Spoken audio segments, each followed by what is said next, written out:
now we will proceed to arms, hands, and fingers. So, I will put pressure on your shoulder and you will shrug your shoulders, fighting the pressure of my hands. Okay po? 1, 2, 3. Okay.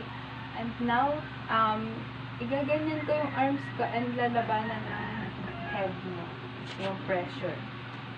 Okay? The other one. Okay. So, next is, can you move your arms like this and then forward, sideward, upward, sideward, forward, and then sideward again. And then can you move your elbow and then your wrist?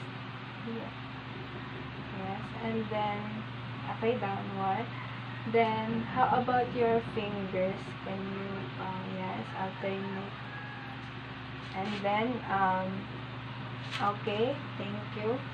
So as we can see, the patient doesn't have any limitation in the range of motion in her hand, in her fingers, and in her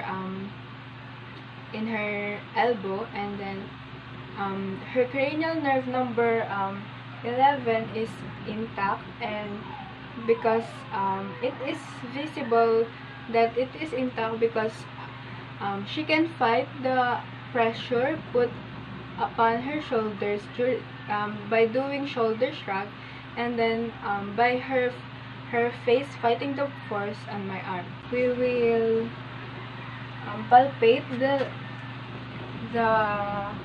hands, and shoulders, and then the arms.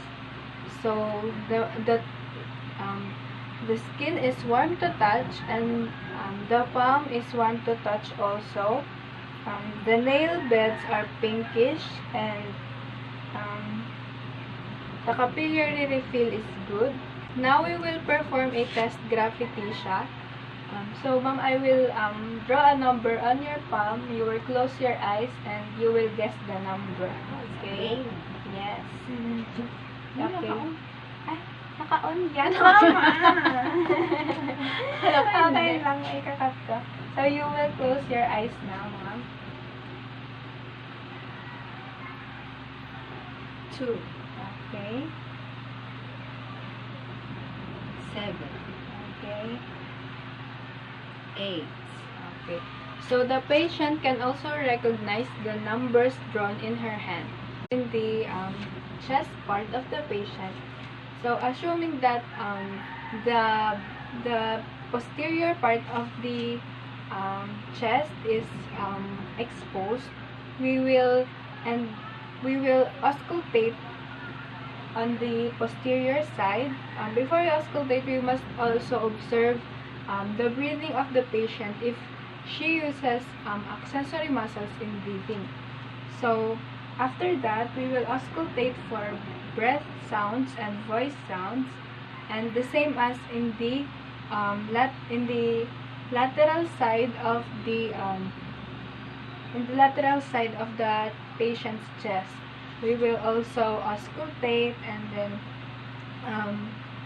observe if there is any problems in breathing if she uses accessory muscles. And then on the lateral side, we must also observe the alignment of the scapula and then the spinal column. Assuming that we've auscultated in the chest of the patient on the lateral and posterior side, the normal findings that we can have is that upon auscultation, there is no adventitious sounds heard, there is no murmuring. So in assessing the abdomen of the patient, we will look for the overall skin color, and then location, contour, and color of the umbilicus, the symmetry and contour of the abdomen, aortic pulse, and peristaltic waves. And we will auscultate for bowel sounds and vascular sounds. So we will also percuss the tone over 4 quadrants in the 4 quadrants, liver and spleen location. So the usual findings for abdominal assessment is that abdominal skin color is paler than the general skin tone, and even stretch marks can be seen from female patients with past pregnancies or even large patients. The abdomen must be free of lesions and rashes, and umbilical skin tones is similar to the abdomen skin tone.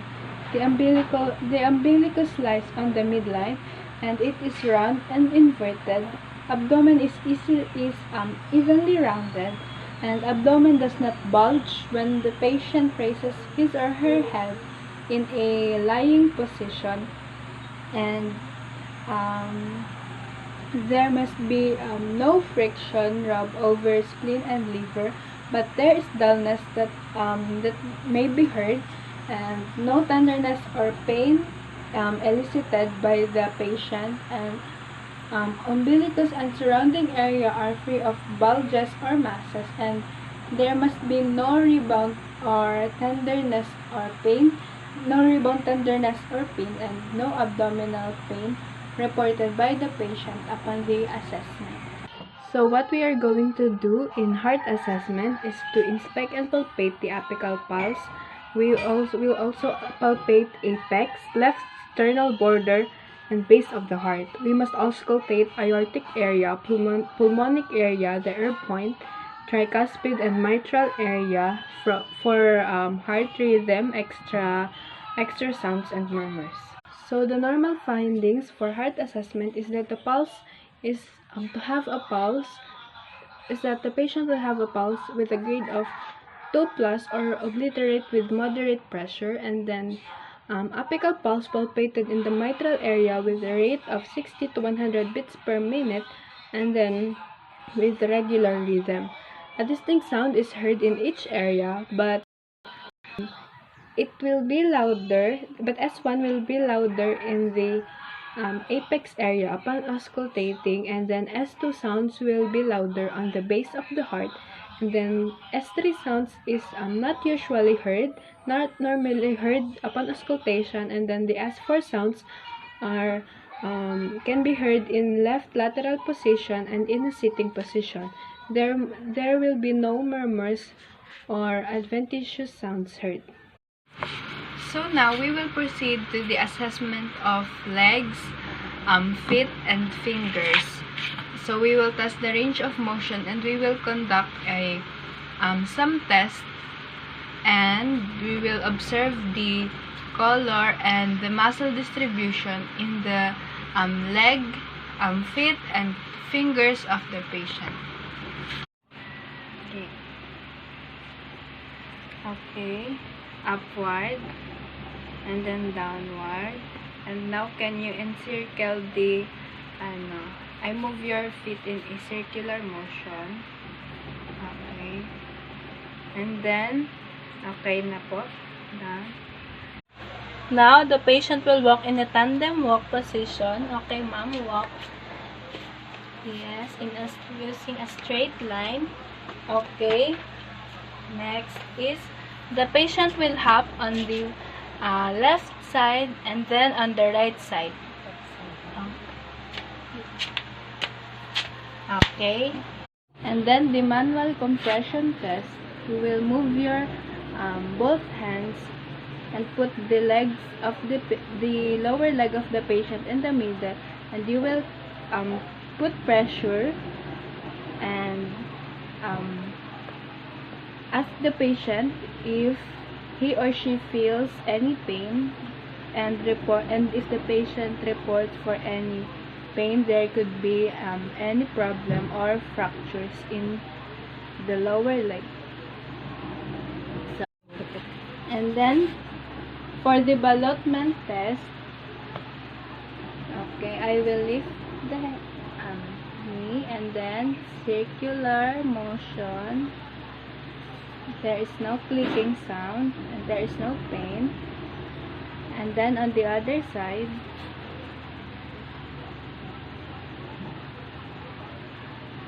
there is no clicking sound and pain reported by the patient upon the during the test. So, ma'am, can you lift your upper feet, your neck, your other feet, and yes. Okay, good. The other side po.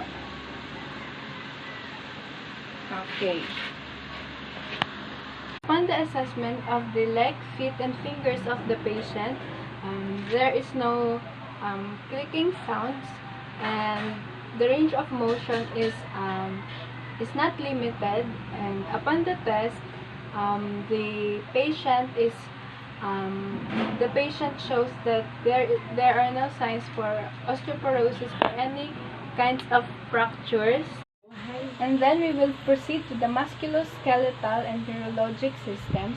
First is we will assess the posterior part, the back of the patient, to check for the spinal column, if there are curvatures or protrusions, to check if the patient has scoliosis or kyphosis or any other problems on the spine. Next is the finger to nose test, wherein I will put my finger in front of the face of the patient, and then I will move it back and forth, and then the patient's eyes must focus on the finger. Okay? Start. Focus on the finger, and then going back. So after the head to toe physical health assessment, I will now document all the findings and done.